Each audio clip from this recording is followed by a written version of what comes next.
Iran ಮತ್ತು Israel ನಡುವಿನ ಯುದ್ಧ ನಿಲ್ಲುವಂತಹ ಲಕ್ಷಣ ಕಾಣ್ತಾ ಇಲ್ಲ. ಇದರಿಂದ ಈಗಾಗಲೇ ಭಾರತದ ಮೇಲೆ ಅನಿಲ ಪೂರೈಕೆಯಲ್ಲೂ ಕೂಡ ದೊಡ್ಡ ಮಟ್ಟದ ವ್ಯತ್ಯಯಗಳು ಉಂಟಾಗ್ತಾ ಇದೆ. ಕೇವಲ ಕಮರ್ಷಿಯಲ್ ಸಿಲಿಂಡರ್ ಅಷ್ಟೇ ಅಲ್ಲ, ಉದ್ಯಮಕ್ಕೂ ಕೂಡ ಸಾಕಷ್ಟು ದೊಡ್ಡ ಮಟ್ಟದ ಪೆಟ್ಟು ಬಿದ್ದಿರುವಂತದ್ದು. ಸೊ ಹೀಗಾಗಿ ಆ ಈ ಈ ಯುದ್ಧ ಆರಂಭ ಆದದಿಂದಲೂ ಕೂಡ ಮೊಟ್ಟೆ ದರದಲ್ಲೂ ಕೂಡ ಸಾಕಷ್ಟು ವ್ಯತ್ಯಾಸಗಳಾಗಿದೆ. ಜೊತೆಗೆ ರಫ್ತಾಗಬೇಕಾಗಿದ್ದಂತಹ ಮೊಟ್ಟೆಯಲ್ಲೂ ಕೂಡ ಈಗ ಸಾಕಷ್ಟು ವ್ಯತ್ಯಯಗಳು ಉಂಟಾಗ್ತಾ ಇದೆ. ಇದ್ರ ಬಗ್ಗೆ ಮಾತಾಡೋದಕ್ಕೆ ನಮ್ಮ ಜೊತೆಗೆ ನ್ಯಾಷನಲ್ ಎಗ್ ಕಮಿಟಿಯ ಚೇರ್ಮನ್ ಆಗಿದ್ದಂತಹ ಸಂದೀಪ್ ಅವರನ್ನ ಮಾತಾಡಿಸ್ತಾ ಹೋಗ್ತೀನಿ. ಬಹಳ ಪ್ರಮುಖವಾಗಿ ಯುದ್ಧ ಆರಂಭ ಆದ ನಂತರದಲ್ಲಿ ನಿಮ್ಮ ಉದ್ಯಮಕ್ಕೆ ಎಷ್ಟು ಮಟ್ಟದ ದೊಡ್ಡ ಪೆಟ್ಟು ಬಿದ್ದಿದೆ ಸರ್? ಸರ್, ಉದ್ಯಮ ನಮ್ಮ ಕುಕ್ಕಟೋದ್ಯಮಕ್ಕೆ ದಿನವೊಂದಕ್ಕೆ 80 ಲಕ್ಷದಿಂದ 1 ಕೋಟಿ ಮೊಟ್ಟೆ ನಮ್ಮಿಂದ ಇಂಡಿಯಾದಿಂದ ರಫ್ತಾಗ್ತಿತ್ತು. ಅದರಲ್ಲಿ 95% ನಾಮಕ್ಕಲ್ ಅಂದ್ರೆ ತಮಿಳ್ನಾಡು ಇದೆಯಲ್ಲ, ಈರೋಡ್ ಪಕ್ಕದಲ್ಲಿ, ಅಲ್ಲಿಂದಾನೇ ಹೋಗ್ತಾ ಇದೆ. ಇನ್ನೊಂದು 5% ಮಾತ್ರ ನಾರ್ತ್ ಇಂಡಿಯಾದಿಂದ ಹೋಗ್ತಾ ಇದೆ. ಈ ನಾಮಕ್ಕಲಿಂದ ಮೊಟ್ಟೆ ಏನು ಹೋಗ್ತಾ ಇದೆ, ಆ ಮೊಟ್ಟೆ ಎಲ್ಲ ಕರ್ನಾಟಕ, ತಮಿಳ್ನಾಡು ಮತ್ತೆ ಆಂಧ್ರ ಪ್ರದೇಶದಿಂದ ಸ್ವಲ್ಪ ಪ್ರೊಕ್ಯೂರ್ಮೆಂಟ್ ಮಾಡಿ ಅಲ್ಲಿಂದ ಎಕ್ಸ್ಪೋರ್ಟ್ ಮಾಡ್ತಾ ಇದ್ದಾರೆ. ಯಾಕಂದ್ರೆ ನಾಮಕ್ಕಲಲ್ಲಿ ತುಂಬಾ ಇನ್ಫ್ರಾಸ್ಟ್ರಕ್ಚರ್ ಚೆನ್ನಾಗಿದೆ, ಕೊಚ್ಚಿನ್ ಪೋರ್ಟ್ ಹತ್ರ ಇದೆ, ಅಲ್ಲಿಂದ ಹೋಗ್ತಾ ಇದೆ. ಈ ದಿನವೊಂದಕ್ಕೆ ನಮ್ಮಲ್ಲಿ ಅಂದಾಜು 30 ಕೋಟಿ ಮೊಟ್ಟೆ ಉತ್ಪತ್ತಿ ಆಗ್ತದೆ ಆಲ್ ಇಂಡಿಯಾಲಿ. ತಮಿಳ್ನಾಡಲ್ಲಿ 7 ಕೋಟಿ ಉತ್ಪತ್ತಿ ಆಗುತ್ತೆ, ಕರ್ನಾಟಕದಲ್ಲಿ 2.5 ಕೋಟಿ ಉತ್ಪತ್ತಿ ಆಗ್ತದೆ. ಈ ಒಂದು ಇದರಲ್ಲಿ 1 ಕೋಟಿ ತುಂಬಾ ದೊಡ್ಡ ಮೊತ್ತ. ಅದು all of A sudden stop ಆಗಿರೋದ್ರಿಂದ ಅದು ತುಂಬಾ ದೊಡ್ಡ ಪೆಟ್ಟು ಬೀಳುತ್ತೆ. ಅದು ಆಲ್ರೆಡಿ ನಮ್ಮಲ್ಲಿ ಮೋರ್ ದನ್ 1 ರೂಪಿ ಒಂದು ಮೊಟ್ಟೆಗೆ ಆಲ್ರೆಡಿ ಡೌನ್ ಆಗಿದೆ. ಅದು ಆಲ್ರೆಡಿ ಸಮ್ಮರ್ ಇದ್ದಾಗ ಸ್ವಲ್ಪ ಡೌನ್ ಆಗ್ತದೆ, ರಂಜಾನ್ ಇದೆ ಅದ್ರಲ್ಲಿ ಡೌನ್ ಆಗ್ತಾ ಇದೆ, ಕ್ರಿಶ್ಚಿಯನ್ಸ್ ಲೆಂಟ್ ಪೀರಿಯಡ್ ಇದೆ ಅಲ್ಲಿ ಡೌನ್ ಆಗ್ತಾ ಇದೆ. ಎಲ್ಲಾ ಕಾರಣದಲ್ಲಿ ಸಮ್ಮರ್ ಡೌನ್ ಇರುತ್ತೆ. ಅದು ಗಾಯದ ಮೇಲೆ ಬರೆ ಎಳ್ದಂಗಾಗಿದೆ ಈ ಒಂದು ಪರಿಸ್ಥಿತಿ ನಮ್ಮ ಕುಕ್ಕಟೋದ್ಯಮಕ್ಕೆ. ಈಗ ಎಷ್ಟು ಮೊಟ್ಟೆ ರಫ್ತು ಆಗ್ಬೇಕಾಗಿತ್ತು ಸರ್? ಎಲ್ಲಿ ಸ್ಟಕ್ ಆಗಿದೆ? ಯಾವೆಲ್ಲ ದೇಶಗಳಿಗೆ ಮೊಟ್ಟೆನ ರಫ್ತು ಮಾಡ್ತಾ ಇದ್ರಿ sir? GCC countries, Dubai, Muscat, Qatar, Bahrain, Kuwait, ಈ ತರ ಅಲ್ಲಿಂದ ಮತ್ತೆ ಸೌತ್ ಆಫ್ರಿಕಾಗೂ ಕೂಡ ಹೋಗ್ತಾ ಇತ್ತು. ಇಲ್ಲಿಂದ ಹೋಗಿ ಅಲ್ಲಿ ಗಲ್ಫ್ ಇಂದ ಮತ್ತೆ ರೀ ಎಕ್ಸ್ಪೋರ್ಟ್ ಆಗ್ತಾ ಇತ್ತು. ಅದು ಸೌತ್ ಆಫ್ರಿಕಾಗೆ ಡೈರೆಕ್ಟ್ ಹೋಗ್ತಾ ಇದ್ರು, ಅಲ್ಲಿಂದ ಹೋಗ್ತಾ ಇದ್ದಾಗ ಅದು ಕೂಡ ನಮ್ಮಲ್ಲಿ ಸ್ಟಾಪ್ ಆಗಿದೆ. ಈ ಕಂಟ್ರೀಸ್ ಅಲ್ಲಿ ಗಲ್ಫ್ ಕಂಟ್ರೀಸ್ ಅಲ್ಲಿ ಏನ್ ಹೇಳಿದೆ, ಅಲ್ಲಿ ಉತ್ಪತ್ತಿ ಕಡಿಮೆ ಇರೋದ್ರಿಂದ ಇಲ್ಲಿಂದ ಜಾಸ್ತಿ ಮೊಟ್ಟೆ ಹೋಗ್ತಾ ಇದೆ. ಯಾವಾಗ ಮೊಟ್ಟೆ ಎಲ್ಲ ರಫ್ತು ಮಾಡಿದ್ರೆ ಸರ್, ಅದು ಎಲ್ಲಿ ಸ್ಟಕ್ ಆಗಿದೆ? ಈಗ ಒಟ್ಟು ಎಷ್ಟು ಮೊಟ್ಟೆ ಸ್ಟಕ್ ಆಗಿದೆ ಸರ್? ಈಗ ಒಂದು ಕಂಟೈನರ್ನಲ್ಲಿ 4,72,320 ಮೊಟ್ಟೆ ಇರ್ತದೆ. ಆ ತರ 100 ಅಂತಂದ್ರೆ ಅಂದಾಜು 4.5 ಕೋಟಿ ಮೊಟ್ಟೆ ಆಗ್ತದೆ. ಅದ್ರ ಮೇಲೆ ಸೀಲ್ ಬಿದ್ದಿದೆ. ಅದೆಲ್ಲ ನವಾಶಿವಾ ಪೋರ್ಟ್ ಮುಂಬೈಗೆ ಬರುತ್ತೆ ಅಂತ ಒಂದು ರೂಮರ್. ಅದು ಈಗ ಇನ್ ಬಿಟ್ವೀನ್ ಶಿಪ್ಪಿಂಗ್ ಸೈಲಿಂಗ್ ಅಲ್ಲಿ ಇದೆ. ಅದು ಪೋರ್ಟ್ ಅಲ್ಲೂ ಇಲ್ಲ, ನಮ್ಮ ಇಂಡಿಯಾಲೂ ಇಲ್ಲ. ಪರಿಸ್ಥಿತಿ ಆ ತರ ಇದೆ. ಅದು ದುಬೈ ಗೌರ್ಮೆಂಟ್ ಜೊತೆ ಅಥವಾ ಬೇರೆ ಆಯಾ ಕಂಟ್ರಿ ಅಫಿಷಿಯಲ್ಸ್ ಜೊತೆ ಡಿಸ್ಕಷನ್ ನಡೀತಾ ಇದೆ. ಅದೇನಾದ್ರು ಬಂದ್ಬಿಡುತ್ತೆ ಅಂತ ಇನ್ನೂ ಸ್ವಲ್ಪ ಒಂದು ಆತಂಕ ಇದೆ. ಅದೇನಾದ್ರು ಬಂದ್ಬಿಟ್ರೆ ಈಗಿರೋದು ಪರಿಸ್ಥಿತಿ ಇನ್ನೂ ಉಲ್ಬಣ ಆಗ್ತದೆ, ಇನ್ನೂ ಪ್ರಾಬ್ಲಮ್ ಆಗ್ತದೆ. ನಮ್ಮ ಮೊಟ್ಟೆ ಬೆಲೆಯಲ್ಲಿ ಅದು ಸಂಕಷ್ಟಕ್ಕೆ ಒಳಗಾಗ್ತಾರೆ ಕುಕ್ಕಟೋದ್ಯಮ ರೈತರು. ಪ್ರತಿನಿತ್ಯ ಕೂಡ ಆದ್ರೆ ಕೋಟ್ಯಾಂತರ ರೂಪಾಯಿ ನಷ್ಟ ಆಗ್ತದೆ ಸರ್ ಈಗ ಸದ್ಯಕ್ಕೆ. ತುಂಬಾ ನಷ್ಟ ಆಗ್ತಾ ಇದೆ ಸರ್. ಅಂದಾಜು ನಮ್ಮ ಇಂಡಿಯಾಗೆ ಆಲ್ಮೋಸ್ಟ್ 60 ಕೋಟಿ ದಿನವೊಂದಕ್ಕೆ ಆಲ್ಮೋಸ್ಟ್ 2,000 ಕೋಟಿ ನಷ್ಟ ಆಗ್ತಾ ಇದೆ. ಯಾಕಂದ್ರೆ ಇದು ಇಲ್ಲದೆ ಇದ್ರೆ ಇನ್ನೂ 1.5-2 ರೂಪಾಯಿ ರೇಟ್ ಜಾಸ್ತಿ ಇರ್ತಿತ್ತು. ಈಗ ನಮ್ಮ ಕರ್ನಾಟಕ ಒಂದಕ್ಕೆ ತಗೊಂಡ್ರೆ ಒಂದು 200 ಕೋಟಿ ನಷ್ಟ ಆಗ್ಬೋದು ಒಂದು ತಿಂಗಳಿಗೆ. ಸೊ ಆಲ್ ಇಂಡಿಯಾಲಿ ಇನ್ನೂ ದೊಡ್ಡದಾಗ್ತದೆ.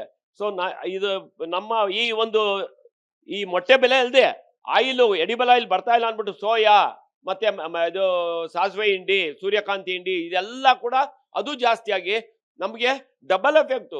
ಮೊಟ್ಟೆ ಬೆಲೆ ಒಂದ್ ಕಡೆ ಜಾಸ್ತಿ ಆಯ್ತು, ಮೊಟ್ಟೆ ಬೆಲೆ ಕಡಿಮೆ ಆಯ್ತು, ಫೀಡ್ ಬೆಲೆ ಜಾಸ್ತಿ ಆಯ್ತು. ಸೊ ಟೋಟಲ್ ಫಾರ್ಮರ್ಸ್ಗೆ ಲಾಸ್ ಡಬಲ್ ಎಫೆಕ್ಟ್ ಆಗಿದೆ.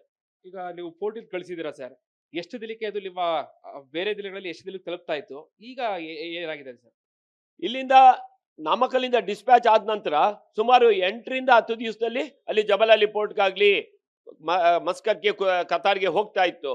ಈಗ ಅಲ್ಲಿ ಹೋಗದೇ ಇರೋದ್ರಿಂದ ರಿಟರ್ನ್ ಬರ್ಬೋದು. ಇನ್ನು ಇನ್ ಬಿಟ್ವೀನ್ ಅಲ್ಲಿ ಇದೆ, ಅಲ್ಲಿ ಶಿಪ್ ಕೂಡ ಪೋರ್ಟ್ಗೆ ಸೇರಕ್ ಆಗ್ತಾ ಇಲ್ಲ, ಮಾಹಿತಿ ಕೂಡ ಕರೆಕ್ಟ್ ಆಗಿ ಸಿಗ್ತಾ ಇಲ್ಲ ಅನ್ನೋ ಒಂದು ಮಾರ್ಕೆಟ್ ಇನ್ಫಾರ್ಮೇಶನ್. ಒಂದು ಮೊಟ್ಟೆ ಎಷ್ಟು ದಿನ ಇಡಬಹುದು ಸರ್ ಅಂತ? ಸಮ್ಮರ್ ಅಲ್ಲಿ 15 ದಿವಸ ಇಡೋದು ಒಳ್ಳೇದು, ವಿಂಟರ್ ಅಲ್ಲಿ ಒಂದು 20 ದಿವಸ ರೂಮ್ ಟೆಂಪರೇಚರ್ ಇಡೋದು ಒಳ್ಳೇದು. ಅದಕ್ಕಿಂತ ಜಾಸ್ತಿ ಆದ್ರೆ ದಿನ ಹಾಳಾಗಲ್ಲ, ಒಂದೊಂದು ದಿವಸಕ್ಕೂ ಸ್ವಲ್ಪ ಅದು ಹಾಳಾಗ್ತದೆ, ಒಂದೇ ದಿವಸಕ್ಕೆ ಹಾಳಾಗಲ್ಲ. ರೂಮ್ ಟೆಂಪ್ ಅದೀಗ ದುಬೈ ಕಂಟ್ರೀಸ್ಗೆಲ್ಲ ನೀವು ರಫ್ತು ಮಾಡ್ತಾ ಇದ್ರೆ ಸರ್, ಅಲ್ಲಿ ಹೋಗಿ ತಲುಪೋದೇ ಒಂದು 15 ದಿನ ಆಗ್ತಿತ್ತು. ಸೊ ಅಲ್ಲೆಲ್ಲ ಯಾವ ರೀತಿಯಾಗಿ ಇದೆಲ್ಲ ಸ್ಟೋರೇಜ್ ಮಾಡ್ತಾ ಇದ್ರು? ಈ ಮೊಟ್ಟೆ ನಾವು ರೂಮ್ ಟೆಂಪರೇಚರ್, ಇವಾಗ ನಾವು ಮೈಸೂರಲ್ಲಿ ನಮ್ಮ ಮನೆಯಲ್ಲಿ ಯಾವ್ದು ಆಚೆ ಇಟ್ಟರೆ ಒಂದು 15ರಿಂದ 20 ದಿವಸ ಇಡ್ಬೋದು ಅಷ್ಟೇ. ಅಲ್ಲಿ ದುಬೈಗೆ ಅಲ್ಲಿಗೆ ಕಳಿಸ್ಬೇಕಾದ್ರೆ ಅದನ್ನ 4 ಡಿಗ್ರಿ ಟೆಂಪರೇಚರ್ ಅಲ್ಲಿ ಕಳಿಸ್ತಾರೆ. ಆವಾಗ 3 ತಿಂಗಳು ಅದಕ್ಕೆ ಎಕ್ಸ್ಪೈರಿ ಹಾಕಿರ್ತಾರೆ. 3 ತಿಂಗಳ ತನಕ ಅದು ಮೊಟ್ಟೆ ಹಾಳಾಗೋದಿಲ್ಲ. Dubai, Muscat, Qatar. ಸರ್, ಈಗ ಸ್ಥಳೀಯವಾಗಿ ಬೆಲೆ ಯಾವ ರೀತಿಯಾಗಿದೆ? ಸೊ ಮತ್ತೆ ಈ ಚಿಕನ್ ಬೆಲೆ ಇರ್ಬೋದು, ಮೊಟ್ಟೆ ಬೆಲೆ ಇರ್ಬೋದು, ಯಾವ ರೀತಿಯಾಗಿದೆ ಸರ್ ಸದ್ಯಕ್ಕೆ? ನಿಮ್ಮ ವ್ಯಾಪಾರಕ್ಕೆ ಯಾವ ರೀತಿಯ ಸಂಕಷ್ಟ ಎದುರಾಗಿದೆ ಅಂತ? ಸರ್ ನೋಡಿ, ಮೊಟ್ಟೆ ಉತ್ಪಾದನೆಯಲ್ಲಿ ದಕ್ಷಿಣ ಭಾರತ ಆಲ್ಮೋಸ್ಟ್ 2 ಭಾಗದಷ್ಟು ಮೊಟ್ಟೆಯನ್ನ ಪ್ರೊಡ್ಯೂಸ್ ಮಾಡ್ತಾ ಇದೆ. ಈಗ ಒಂದ್ ಥರದಲ್ಲಿ ಬಹಳ ಚೆನ್ನಾಗಿ ನಡ್ಕೊಂಡು ಹೋಗ್ತಾ ಇತ್ತು ಇಂಡಸ್ಟ್ರಿ. ಯಾವಾಗ ಈ ಯುದ್ಧ ಶುರು ಆದಾಗ ಅದರ ಎಫೆಕ್ಟ್ ತುಂಬಾ ಆಗಿದೆ ಮೊಟ್ಟೆ ಮೇಲೆ. ದಿನವೊಂದಕ್ಕೆ 1 ಕೋಟಿ ಮೊಟ್ಟೆ ಅಂತಂತಂದ್ರೆ ತುಂಬಾ ದೊಡ್ಡ ಎಫೆಕ್ಟ್ ಇಂಡಸ್ಟ್ರಿಗೆ. ರೀಟೇಲ್ ಬೆಲೆಯಲ್ಲಿ 5.5 6 ರೂಪಾಯಿವರೆಗೂ ಮಾರ್ತಾ ಇದ್ರು. ಅದು ಈಗ 5ವರೆಗೆ ಬಂದಿದೆ. ಆಮೇಲೆ ಮಾಲ್ಗಳಲ್ಲಿ ಏನಾಗ್ತಿದೆ, ಇನ್ನೂ ಕೂಡ 6, 8, 9 ರೂಪಾಯಿ ಎಲ್ಲ ಮಾಡ್ತಾ ಇದ್ದಾರೆ. ಇದು ಕನ್ಸ್ಯೂಮರ್ಗೂ ತಲುಪ್ತಾ ಇಲ್ಲ, ಈ ಕಡೆ ಪ್ರೊಡ್ಯೂಸರ್ಗೂ ತಲುಪ್ತಾ ಇಲ್ಲ. ಈ ತರ ಒಂದು ದೊಡ್ಡ ಎಫೆಕ್ಟ್ ಇದ್ರ ಇಂಡಸ್ಟ್ರಿ ಮೇಲೆ ಆಗಿದೆ. ಇದ್ರ ಜೊತೆಗೆ ಸಮ್ಮರ್ದು ಬೇರೆ. ಸಮ್ಮರಲ್ಲಿ ಸ್ವಲ್ಪ ಹೀಟ್ ಟೆಂಪರೇಚರ್ ಜಾಸ್ತಿ ಇರ್ತದೆ, ಎಲೆಕ್ಟ್ರಿಸಿಟಿ ಪ್ರಾಬ್ಲಮ್ ಇರ್ತದೆ. ಆಮೇಲೆ ನಮಗೆ ಉತ್ಪಾದನೆಗೆ ಬೇಕಾದಂಥ ಆಹಾರ ಸಾಮಗ್ರಿಗಳು ಇರ್ತಲ್ವಲ್ಲ, ಈ ವಾರ್ ಎಫೆಕ್ಟ್ ಇಂದ ಏನಾಗುತ್ತೆ, ಅದು ಕೂಡ ಜಾಸ್ತಿ ಆಗಿದೆ. ಟ್ರಾನ್ಸ್ಪೋರ್ಟೇಷನ್ ಜಾಸ್ತಿ ಆಗಿದೆ. ಇವೆಲ್ಲ ಇದರಿಂದ ಕುಕ್ಕುಟ ತತ್ತರಿಸಿ ಹೋಗಿದೆ ಈಗ. ಇದಿಷ್ಟು ಏನು ಈಗಾಗಲೇ ಏನು ಈ ಕುಕ್ಕುಟದ ಬಗ್ಗೆ ಮಾತಾಡುವಾಗ ಬಹಳ ಸ್ಪಷ್ಟವಾಗಿ ಹೇಳ್ತಾ ಇರುವಂತದ್ದು, ಪ್ರತಿನಿತ್ಯವೂ ಕೂಡ ಈಗಾಗಲೇ ಸುಮಾರು 4.5 ಕೋಟಿಯಷ್ಟು ಏನು ಮೊಟ್ಟೆ ಅರಬ್ ಕಂಟ್ರೀಸ್ಗೆ ತಲುಪಬೇಕಾಗಿದ್ದು, ಆದ್ರೆ ಆ ಯುದ್ಧದ ಎಫೆಕ್ಟ್ ಇಂದಾಗಿ ಈಗ ಅದು ಎಲ್ಲವೂ ಕೂಡ ಪೋರ್ಟ್ ನಲ್ಲಿ ವಾಪಸ್ ಬರುತ್ತೆ ಅನ್ನುವಂತಹ ಮಾಹಿತಿಗಳಿದೆ. ಸೊ ಹೀಗಾಗಿ ಪ್ರತಿನಿತ್ಯವೂ ಕೂಡ 100 ಕೋಟಿ ನಮಗೆ ನಷ್ಟ ಆಗ್ತಾ ಇದೆ ಅನ್ನುವಂತಹ ಮಾತುಗಳು ಕೂಡ ಹೇಳ್ತಾ ಇರುವಂತದ್ದು. ಕ್ಯಾಮರಾ ಪರ್ಸನ್ ಸಚಿನ್ ಜೊತೆಗೆ ವಿನೋದ್ ಪಡವಾರಳ್ಳಿ, ರಿಪಬ್ಲಿಕ್ ಕನ್ನಡ, ಮೈಸೂರು. ಇರಾನ್ ಮತ್ತು ಇಸ್ರೇಲ್ ನಡುವಿನ ಯುದ್ಧ ನಿಲ್ಲುವಂತಹ ಲಕ್ಷಣ ಕಾಣ್ತಾ ಇಲ್ಲ. ಇದರಿಂದ ಈಗಾಗಲೇ ಭಾರತದ ಮೇಲೆ ಅನಿಲ ಪೂರೈಕೆಯಲ್ಲೂ ಕೂಡ ದೊಡ್ಡ ಮಟ್ಟದ ವ್ಯತ್ಯಯಗಳು ಉಂಟಾಗ್ತಾ ಇದೆ. ಕೇವಲ ಕಮರ್ಷಿಯಲ್ ಸಿಲಿಂಡರ್ ಅಷ್ಟೇ ಅಲ್ಲ, ಉದ್ಯಮಕ್ಕೂ ಕೂಡ ಸಾಕಷ್ಟು ದೊಡ್ಡ ಮಟ್ಟದ ಪೆಟ್ಟು ಬಿದ್ದಿರುವಂತದ್ದು. ಸೊ ಹೀಗಾಗಿ ಆದ್ರೆ ಈ ಯುದ್ಧ ಆರಂಭ ಆದದಿಂದಲೂ ಕೂಡ ಮೊಟ್ಟೆ ದರದಲ್ಲೂ ಕೂಡ ಸಾಕಷ್ಟು ವ್ಯತ್ಯಾಸಗಳಾಗಿದೆ. ಜೊತೆಗೆ ರಫ್ತಾಗಬೇಕಾಗಿದ್ದಂತಹ ಮೊಟ್ಟೆಯಲ್ಲೂ ಕೂಡ ಈಗ ಸಾಕಷ್ಟು ವ್ಯತ್ಯಯಗಳು ಉಂಟಾಗ್ತಾ ಇದೆ. ಇದ್ರ ಬಗ್ಗೆ ಮಾತಾಡೋದಕ್ಕೆ ಜೊತೆಗೆ ನ್ಯಾಷನಲ್ ಎಗ್ ಕಮಿಟಿಯ ಚೇರ್ಮನ್ ಆಗಿದ್ದಂತಹ ಸಂದೀಪ್ ಅವರನ್ನ ಮಾತಾಡಿಸ್ತಾ ಹೋಗ್ತೀನಿ. ಬಹಳ ಪ್ರಮುಖವಾಗಿ ಯುದ್ಧ ಆರಂಭ ಆದ ನಂತರದಲ್ಲಿ ನಿಮ್ಮ ಉದ್ಯಮಕ್ಕೆ ಎಷ್ಟು ಮಟ್ಟ ದೊಡ್ಡ ಪೆಟ್ಟಿದೆ ಸರ್? ಸರ್, ಉದ್ಯಮ ನಮ್ಮ ಕುಕ್ಕಟೋದ್ಯಮಕ್ಕೆ ದಿನವೊಂದಕ್ಕೆ 80 ಲಕ್ಷದಿಂದ 1 ಕೋಟಿ ಮೊಟ್ಟೆ ನಮ್ಮಿಂದ ಇಂಡಿಯಾದಿಂದ ರಫ್ತಾಗ್ತಿತ್ತು. ಅದರಲ್ಲಿ 95% ನಾಮಕ್ಕಲ್ ಅಂದ್ರೆ ತಮಿಳ್ನಾಡು ಇದೆಯಲ್ಲ, ಈರೋಡ್ ಪಕ್ಕದಲ್ಲಿ, ಅಲ್ಲಿಂದಾನೇ ಹೋಗ್ತಾ ಇದೆ. ಇನ್ನೊಂದು 5% ಮಾತ್ರ ನಾರ್ತ್ ಇಂಡಿಯಾದಿಂದ ಹೋಗ್ತಾ ಇದೆ. ಈ ನಾಮಕ್ಕಲಿಂದ ಮೊಟ್ಟೆ ಏನು ಹೋಗ್ತಾ ಇದೆ, ಆ ಮೊಟ್ಟೆ ಎಲ್ಲ ಕರ್ನಾಟಕ, ತಮಿಳ್ನಾಡು ಮತ್ತೆ ಆಂಧ್ರ ಪ್ರದೇಶದಿಂದ ಸ್ವಲ್ಪ ಪ್ರೊಕ್ಯೂರ್ಮೆಂಟ್ ಮಾಡಿ ಅಲ್ಲಿಂದ ಎಕ್ಸ್ಪೋರ್ಟ್ ಮಾಡ್ತಾ ಇದ್ದಾರೆ. ಯಾಕಂದ್ರೆ ನಾಮಕ್ಕಲಲ್ಲಿ ತುಂಬಾ ಇನ್ಫ್ರಾಸ್ಟ್ರಕ್ಚರ್ ಚೆನ್ನಾಗಿದೆ, ಕೊಚ್ಚಿನ್ ಪೋರ್ಟ್ ಹತ್ರ ಇದೆ, ಅಲ್ಲಿಂದ ಹೋಗ್ತಾ ಇದೆ. ಈ ದಿನವೊಂದಕ್ಕೆ ನಮ್ಮಲ್ಲಿ ಅಂದಾಜು 30 ಕೋಟಿ ಮೊಟ್ಟೆ ಉತ್ಪತ್ತಿ ಆಗ್ತದೆ ಆಲ್ ಇಂಡಿಯಾಲಿ. ತಮಿಳ್ನಾಡಲ್ಲಿ 7 ಕೋಟಿ ಉತ್ಪತ್ತಿ ಆಗುತ್ತೆ, ಕರ್ನಾಟಕದಲ್ಲಿ 2.5 ಕೋಟಿ ಉತ್ಪತ್ತಿ ಆಗ್ತದೆ. ಈ ಇದರಲ್ಲಿ 1 ಕೋಟಿ ತುಂಬಾ ದೊಡ್ಡ ಮೊತ್ತ. ಅದು all of A sudden stop ಆಗಿರೋದ್ರಿಂದ ಅದು ತುಂಬಾ ದೊಡ್ಡ ಪೆಟ್ಟು ಬೀಳುತ್ತೆ. ಅದು ಆಲ್ರೆಡಿ ನಮ್ಮಲ್ಲಿ ಮೋರ್ ದನ್ 1 ರೂಪಿ ಒಂದು ಮೊಟ್ಟೆಗೆ ಆಲ್ರೆಡಿ ಡೌನ್ ಆಗಿದೆ. ಅದು ಆಲ್ರೆಡಿ ಸಮ್ಮರ್ ಇದ್ದಾಗ ಸ್ವಲ್ಪ ಡೌನ್ ಆಗ್ತದೆ, ರಂಜಾನ್ ಇದೆ ಅದ್ರಲ್ಲಿ ಡೌನ್ ಆಗ್ತಾ ಇದೆ, ಕ್ರಿಶ್ಚಿಯನ್ಸ್ ಲೆಂಟ್ ಪೀರಿಯಡ್ ಇದೆ ಅಲ್ಲಿ ಡೌನ್ ಆಗ್ತಾ ಇದೆ. ಎಲ್ಲಾ ಕಾರಣದಲ್ಲಿ ಸಮ್ಮರ್ ಡೌನ್ ಇರುತ್ತೆ. ಅದು ಗಾಯದ ಮೇಲೆ ಬರೆ ಎಳ್ದಂಗಾಗಿದೆ ಈ ಒಂದು ಪರಿಸ್ಥಿತಿ ನಮ್ಮ ಕುಕ್ಕಟೋದ್ಯಮಕ್ಕೆ. ಈಗ ಎಷ್ಟು ಮೊಟ್ಟೆ ರಫ್ತು ಆಗ್ಬೇಕಾಗಿತ್ತು ಸರ್? ಎಲ್ಲಿ ಸ್ಟಕ್ ಆಗಿದೆ? ಯಾವೆಲ್ಲ ದೇಶಗಳಿಗೆ ಮೊಟ್ಟೆನ ರಫ್ತು ಮಾಡ್ತಾ ಇದ್ರಿ sir? GCC countries, Dubai, Muscat, Qatar, Bahrain, Kuwait, ಈ ತರ ಅಲ್ಲಿಂದ ಮತ್ತೆ ಸೌತ್ ಆಫ್ರಿಕಾಗೂ ಕೂಡ ಹೋಗ್ತಾ ಇತ್ತು. ಇಲ್ಲಿಂದ ಹೋಗಿ ಅಲ್ಲಿ ಗಲ್ಫ್ ಇಂದ ಮತ್ತೆ ರೀ ಎಕ್ಸ್ಪೋರ್ಟ್ ಆಗ್ತಾ ಇತ್ತು. ಅದು ಸೌತ್ ಆಫ್ರಿಕಾಗೆ ಡೈರೆಕ್ಟ್ ಹೋಗ್ತಾ ಇದ್ರು, ಅಲ್ಲಿಂದ ಹೋಗ್ತಾ ಇದ್ದಾಗ ಅದು ಕೂಡ ನಮ್ಮಲ್ಲಿ ಸ್ಟಾಪ್ ಆಗಿದೆ.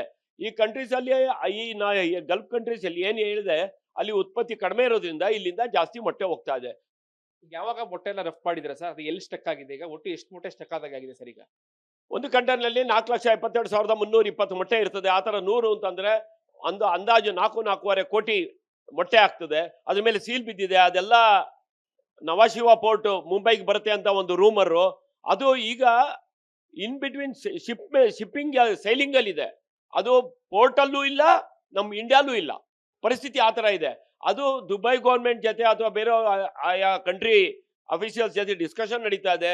ಅದೇನಾದ್ರು ಬಂದ್ಬಿಡುತ್ತೆ ಅಂತ ಇನ್ನೂ ಸ್ವಲ್ಪ ಒಂದು ಆತಂಕ ಇದೆ. ಅದೇನಾದ್ರು ಬಂದ್ಬಿಟ್ರೆ ಈಗಿರೋದು ಪರಿಸ್ಥಿತಿ ಇನ್ನೂ ಉಲ್ಬಣ ಆಗ್ತದೆ, ಇನ್ನೂ ಪ್ರಾಬ್ಲಮ್ ಆಗ್ತದೆ. ನಮ್ಮ ಮೊಟ್ಟೆ ಬೆಲೆಯಲ್ಲಿ ಅದು ಸಂಕಷ್ಟಕ್ಕೆ ಒಳಗಾಗ್ತಾರೆ ಕುಕ್ಕಟೋದ್ಯಮ ರೈತರು. ಪ್ರತಿನಿತ್ಯವೂ ಕೂಡ ಆದ್ರೆ ಕೋಟ್ಯಾಂತರ ರೂಪಾಯಿ ನಷ್ಟ ಆಗ್ತದೆ ಸರ್ ಈಗ ಸದ್ಯಕ್ಕೆ. ತುಂಬಾ ನಷ್ಟ ಆಗ್ತಾ ಇದೆ ಸರ್. ಅಂದಾಜು ನಮ್ಮ ಇಂಡಿಯಾಗೆ ಆಲ್ಮೋಸ್ಟ್ 60 ಕೋಟಿ ದಿನವೊಂದಕ್ಕೆ ಆಲ್ಮೋಸ್ಟ್ 2,000 ಕೋಟಿ ನಷ್ಟ ಆಗ್ತಾ ಇದೆ. ಯಾಕಂದ್ರೆ ಇದು ಇಲ್ಲದೆ ಇದ್ರೆ ಇನ್ನೂ 1.5-2 ರೂಪಾಯಿ ರೇಟ್ ಜಾಸ್ತಿ ಇರ್ತಿತ್ತು. ಈಗ ನಮ್ಮ ಕರ್ನಾಟಕ ಒಂದಕ್ಕೆ ತಗೊಂಡ್ರೆ ಒಂದು 200 ಕೋಟಿ ನಷ್ಟ ಆಗ್ಬೋದು ಒಂದು ತಿಂಗಳಿಗೆ. ಸೊ ಆಲ್ ಇಂಡಿಯಾಲಿ ಇನ್ನೂ ದೊಡ್ಡದಾಗ್ತದೆ.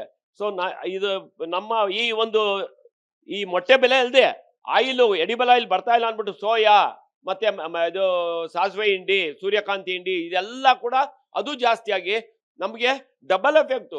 ಮೊಟ್ಟೆ ಬೆಲೆ ಒಂದ್ ಕಡೆ ಜಾಸ್ತಿ ಆಯ್ತು, ಮೊಟ್ಟೆ ಬೆಲೆ ಕಡಿಮೆ ಆಯ್ತು, ಫೀಡ್ ಬೆಲೆ ಜಾಸ್ತಿ ಆಯ್ತು. ಸೊ ಟೋಟಲ್ ಫಾರ್ಮರ್ಸ್ಗೆ ಲಾಸು ಡಬಲ್ ಎಫೆಕ್ಟ್ ಆಗಿದೆ. ಈಗ ನೀವು ಪೋರ್ಟಿಗೆ ಕಳಿಸಿದಿರಾ ಸರ್, ಎಷ್ಟು ದಿನಕ್ಕೆ ಅದು ನಿಮ್ಮ ಬೇರೆ ದಿನಗಳಲ್ಲಿ ಎಷ್ಟು ದಿನಕ್ಕೆ ತಲುಪ್ತಾ ಇತ್ತು, ಈಗ ಏನಾಗಿದೆ ಸರ್? ಇಲ್ಲಿಂದ ನಾಮಕಲ್ಲಿಂದ ಡಿಸ್ಪ್ಯಾಚ್ ಆದ ನಂತರ ಸುಮಾರು 8 ರಿಂದ 10 ದಿವಸದಲ್ಲಿ ಅಲ್ಲಿ ಜಬಲ್ ಪೋರ್ಟ್ಗಾಗ್ಲಿ ಮಸ್ಕತ್ಗೆ ಕತಾರ್ಗೆ ಹೋಗ್ತಾ ಇತ್ತು. ಈಗ ಅಲ್ಲಿ ಹೋಗದೇ ಇರೋದ್ರಿಂದ ರಿಟರ್ನ್ ಬರ್ಬೋದು. ಇನ್ನು ಇನ್ ಬಿಟ್ವೀನ್ ಅಲ್ಲಿ ಇದೆ, ಅಲ್ಲಿ ಶಿಪ್ ಕೂಡ ಪೋರ್ಟ್ಗೆ ಸೇರಕ್ ಆಗ್ತಾ ಇಲ್ಲ, ಮಾಹಿತಿ ಕೂಡ ಕರೆಕ್ಟ್ ಆಗಿ ಸಿಗ್ತಾ ಇಲ್ಲ ಅನ್ನೋ ಒಂದು ಮಾರ್ಕೆಟ್ ಇನ್ಫಾರ್ಮೇಶನ್. ಒಂದು ಮೊಟ್ಟೆ ಎಷ್ಟು ದಿನ ಇಡಬಹುದು ಸರ್ ಅಂತ? ಸಮ್ಮರ್ ಅಲ್ಲಿ 15 ದಿವಸ ಇಡೋದು ಒಳ್ಳೇದು, ವಿಂಟರ್ ಅಲ್ಲಿ ಒಂದು 20 ದಿವಸ ರೂಮ್ ಟೆಂಪರೇಚರ್ ಇಡೋದು ಒಳ್ಳೇದು. ಅದಕ್ಕಿಂತ ಜಾಸ್ತಿ ಆದ್ರೆ ದಿನ ಹಾಳಾಗಲ್ಲ, ಒಂದೊಂದು ದಿವಸಕ್ಕೂ ಸ್ವಲ್ಪ ಅದು ಹಾಳಾಗ್ತದೆ, ಒಂದೇ ದಿವಸಕ್ಕೆ ಹಾಳಾಗಲ್ಲ. ರೂಮ್ ಟೆಂಪ್ ಅದೀಗ ದುಬೈ ಕಂಟ್ರೀಸ್ಗೆಲ್ಲ ನೀವು ರೆಫ್ ಮಾಡ್ತಾ ಇದ್ರೆ ಸರ್, ಅಲ್ಲಿ ಹೋಗಿ ತಲುಪೋದೇ ಒಂದು 15 ದಿನ ಆಗ್ತಿತ್ತು. ಸೊ ಅಲ್ಲೆಲ್ಲ ಯಾವ ರೀತಿಯಾಗಿ ಇದೆಲ್ಲ ಸ್ಟೋರೇಜ್ ಮಾಡ್ತಾ ಇದ್ರು? ಈ ಮೊಟ್ಟೆ ನಾವು ರೂಮ್ ಟೆಂಪರೇಚರ್, ಇವಾಗ ನಾವು ಮೈಸೂರಲ್ಲಿ ನಮ್ಮ ಮನೆಯಲ್ಲಿ ಯಾವ್ದು ಆಚೆ ಇಟ್ಟರೆ ಒಂದು 15 ದಿಂದ 20 ದಿವಸ ಇಡ್ಬೋದು ಅಷ್ಟೇ. ಅಲ್ಲಿ ದುಬೈಗೆ ಅಲ್ಲಿಗೆ ಕಳಿಸ್ಬೇಕಾದ್ರೆ ಅದನ್ನ 4 ಡಿಗ್ರಿ ಟೆಂಪರೇಚರ್ ಅಲ್ಲಿ ಕಳಿಸ್ತಾರೆ. ಆವಾಗ 3 ತಿಂಗಳು ಅದಕ್ಕೆ ಎಕ್ಸ್ಪೈರಿ ಹಾಕಿರ್ತಾರೆ. 3 ತಿಂಗಳು ತನಕ ಅದು ಮೊಟ್ಟೆ ಹಾಳಾಗೋದಿಲ್ಲ. Dubai, Muscat, Qatar. ಸರ್, ಈಗ ಸ್ಥಳೀಯವಾಗಿ ಬೆಲೆ ಯಾವ ರೀತಿಯಾಗಿದೆ? ಸೊ ಮತ್ತೆ ಈ ಚಿಕನ್ ಬೆಲೆ ಇರ್ಬೋದು, ಮೊಟ್ಟೆ ಬೆಲೆ ಇರ್ಬೋದು, ಯಾವ ರೀತಿಯಾಗಿದೆ ಸರ್ ಸದ್ಯಕ್ಕೆ? ನಿಮ್ಮ ವ್ಯಾಪಾರಕ್ಕೆ ಯಾವ ರೀತಿಯ ಸಂಕಷ್ಟ ಎದುರಾಗಿದೆ ಅಂತ? ಸರ್ ನೋಡಿ, ಮೊಟ್ಟೆ ಉತ್ಪಾದನೆಯಲ್ಲಿ ದಕ್ಷಿಣ ಭಾರತ ಆಲ್ಮೋಸ್ಟ್ 2/3 ಭಾಗದಷ್ಟು ಮೊಟ್ಟೆಯನ್ನ ಪ್ರೊಡ್ಯೂಸ್ ಮಾಡ್ತಾ ಇದೆ.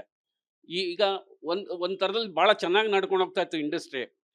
ಯಾವಾಗ ಈ ಯುದ್ಧ ಶುರು ಆದಾಗ ಅದರ ಎಫೆಕ್ಟ್ ತುಂಬಾ ಆಗಿದೆ ಮೊಟ್ಟೆ ಮೇಲೆ. ದಿನವೊಂದಕ್ಕೆ 1 ಕೋಟಿ ಮೊಟ್ಟೆ ಅಂತಂದ್ರೆ ತುಂಬಾ ದೊಡ್ಡ ಎಫೆಕ್ಟ್ ಇಂಡಸ್ಟ್ರಿಗೆ. ರಿಟೇಲ್ ಬೆಲೆಯಲ್ಲಿ 5.5-6 ರೂಪಾಯಿವರೆಗೂ ಮಾರ್ತಾ ಇದ್ರು.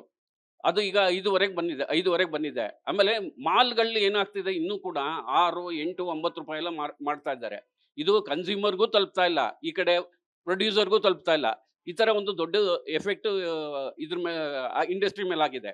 ಇದ್ರ ಜೊತೆಗೆ ಸಮ್ಮರ್ದು ಬೇರೆ, ಸಮ್ಮರಲ್ಲಿ ಸ್ವಲ್ಪ ಹೀಟ್ ಟೆಂಪರೇಚರ್ ಜಾಸ್ತಿ ಇರ್ತದೆ, ಎಲೆಕ್ಟ್ರಿಸಿಟಿ ಪ್ರಾಬ್ಲಮ್ ಇರ್ತದೆ. ಆಮೇಲೆ ನಮಗೆ ಉತ್ಪಾದನೆಗೆ ಬೇಕಾದಂಥ ಆಹಾರ ಸಾಮಗ್ರಿಗಳು ಇರ್ತಲ್ವಲ್ಲ, ಈ ವಾರ್ ಎಫೆಕ್ಟ್ ಇಂದ ಏನಾಗುತ್ತೆ, ಅದು ಕೂಡ ಜಾಸ್ತಿ ಆಗಿದೆ, ಟ್ರಾನ್ಸ್ಪೋರ್ಟೇಷನ್ ಜಾಸ್ತಿ ಆಗಿದೆ. ಇವೆಲ್ಲ ಇದರಿಂದ ಕುಕ್ಕುಟ ತತ್ತರಿಸಿ ಹೋಗಿದೆ. ಇದಿಷ್ಟು ಏನು ಈಗಾಗಲೇ ಏನು ಈ ಕುಕ್ಕುಟದ ಬಗ್ಗೆ ಮಾತಾಡುವಾಗ ಬಹಳ ಸ್ಪಷ್ಟವಾಗಿ ಹೇಳ್ತಾ ಇರುವಂತದ್ದು, ಪ್ರತಿನಿತ್ಯವೂ ಕೂಡ ಈಗಾಗಲೇ ಸುಮಾರು 4.5 ಕೋಟಿಯಷ್ಟು ಏನು ಮೊಟ್ಟೆ ಅರಬ್ ಕಂಟ್ರೀಸ್ಗೆ ತಲುಪಬೇಕಾಗಿದ್ದು, ಆದ್ರೆ ಆ ಯುದ್ಧದ ಎಫೆಕ್ಟ್ ಇಂದಾಗಿ ಈಗ ಅದು ಎಲ್ಲವೂ ಕೂಡ ಪೋರ್ಟ್ ನಲ್ಲಿ ವಾಪಸ್ ಬರುತ್ತೆ ಅನ್ನುವಂತಹ ಮಾಹಿತಿಗಳಿದೆ. ಸೊ ಹೀಗಾಗಿ ಪ್ರತಿನಿತ್ಯವೂ ಕೂಡ 100 ಕೋಟಿ ನಮಗೆ ನಷ್ಟ ಆಗ್ತಾ ಇದೆ ಅನ್ನುವಂತಹ ಮಾತುಗಳು ಕೂಡ ಹೇಳ್ತಾ ಇರುವಂತದ್ದು. ಕ್ಯಾಮರಾ ಪರ್ಸನ್ ಸಚಿನ್ ಜೊತೆಗೆ ವಿನೋದ್ ಪಡವಾರಳ್ಳಿ, ರಿಪಬ್ಲಿಕ್ ಕನ್ನಡ, ಮೈಸೂರು.